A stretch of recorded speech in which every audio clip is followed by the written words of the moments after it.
Good day, everyone. My name is Melissa Chirenda, and I'm with my colleague Chimutanda, and we're here to present on two areas. One under ethical hacking, we will demonstrate how to hack a Wi-Fi password using Reaver, and then under digital forensics, we'll be using Hashmyfiles to demonstrate how you can calculate checksums to ensure that there is integrity within your data. So I'll start off by going through or introducing you to how Reaver works when it comes to hacking Wi-Fi password. Okay, so oftentimes we overlook many features when it comes to Wi-Fi routers. You find that there are many access points that need to be protected against attacks when it comes to hacking of passwords. So we need to ensure that there is more use of a convenient feature that is available, which allows the user to configure a client device against a wireless network by simultaneously pressing a button on both the access point and then the client device at the same time. The devices trade information and then set up a secure Wi-Fi link. Now, on the surface, this is a very clever feature. It allows less savvy users to establish a secure connection between their devices quickly and easily, and it requires physical access to the hardware. With Reaver now, it was designed to brute force the WPA handshaking process remotely, even if the physical button hasn't been pressed on the access point. Now then, how do we use the Reaver in order to hack a Wi-Fi password? The first part of the process is finding a network. So to find a network, you need to run a command in Reaver that is among as highlighted on the screen.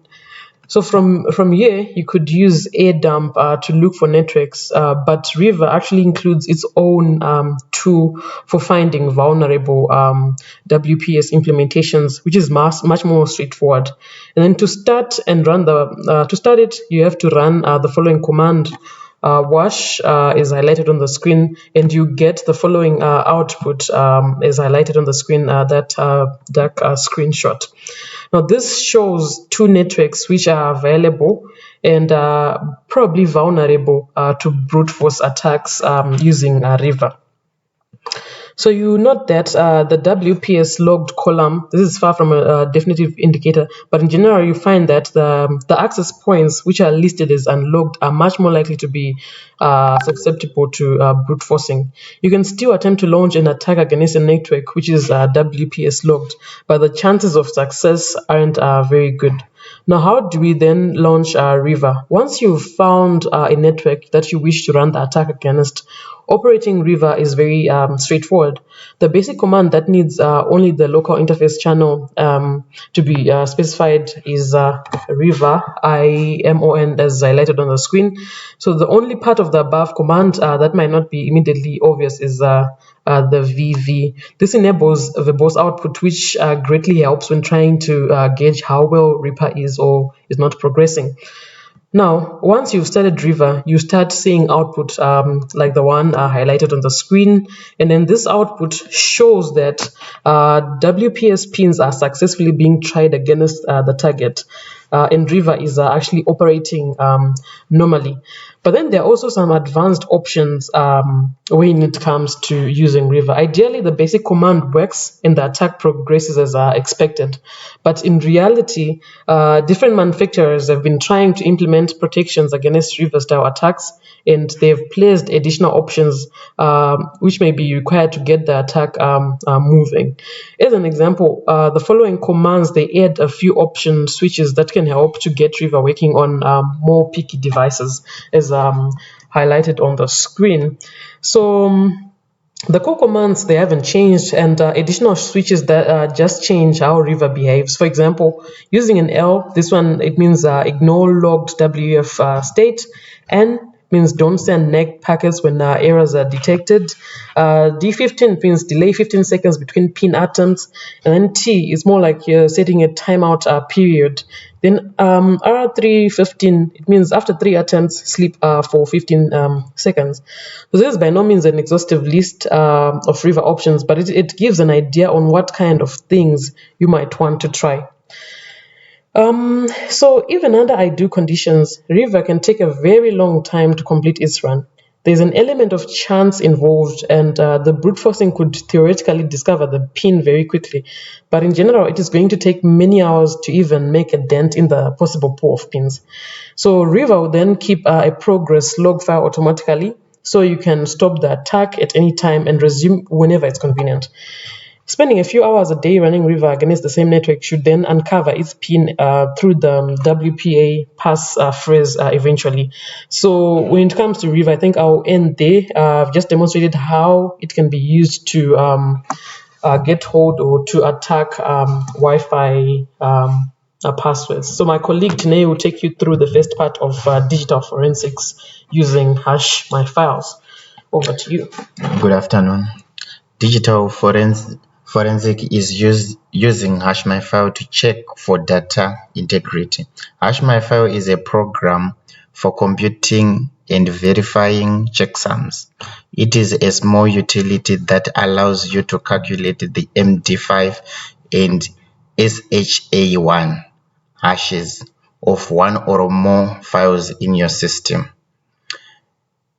You can easily copy the MD5 SH1 hashes list into the clipboard or save them into the text HTML file. HashMyFile can also be launched from the context menu of Windows Explorer and display the MD5 SH1 hashes of the selected file or folder. There are three ways of computing checksums using the application command line. Yeah, my colleague can explain me further and display how Hashmyfile can work. Okay, thank you. So as already been alluded to, there are three ways of computing checksums, that is using the application, using the command line, and using it directly from within Windows Explorer. So I'm going to take you through a demonstration of how we can calculate checksums using the application window for Hashmyfiles. So I'll go ahead and open the Hashmyfiles application and demonstrate how we go about the process. Okay. So when you download the Hashmyfiles application, it comes like this, and then you just run the exe application file. So double click to get in the file. So this is the output when you double click the Hashmyfiles and get in the application. So for you to then add files, you go under File, and then if you're coming from a folder, maybe you want to import the whole folder, you go under Add Folder. If it's just a single file, Add File, and all the other options. So for today, we'll use the Add Files options to get input or to import single files. So I'll take three files, for example, the first one being claims data, and I'll import it. Then I'll get to the second one, add my files, then take the second file, and then maybe I'll just import one more file. This is claims data 2, and then open. Now what we have done is simply to import and create hashes, or maybe codes or checksums that are unique identifiers of files. So as you can see, the two files that are in pink clearly show that these are more of duplicates. They are the same files. So you can easily pick that the second file might have been manipulated, and we can't trust this one. There is no integrity when it comes to this kind of data. It's not accurate. So when you open the Hashmyfiles program, as I have highlighted, it opens up a window in which you can add files for which you want to calculate checksums. And then you can add the files which would then give the output where the checksum report is given, like the output that I've shown you. So this clearly shows that there might be some changes that might be done to the data for it not to be accurate. So we also need to take account of that. But we can also actually get an output report by exporting it maybe through a text file or an HTML file. For example, if you want, say, an HTML report output, you go under View and then down to HTML report and click HTML, and then you get an output which is more like this.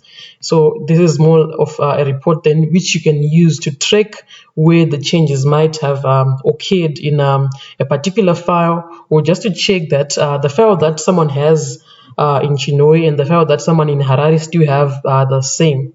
That is the hashing component. So you could actually save your file then in HTML for use later on. However, there are also other features that are found within HashMyFile. So you can view the properties of an individual file by clicking properties under the file menu. This brings up a new window with information for that item only. You can copy the hash values for individual files. You can select or deselect all the edit menu. You can view an HTML report like I highlighted earlier, and you can also choose the columns you would like to appear in your report from the view menu.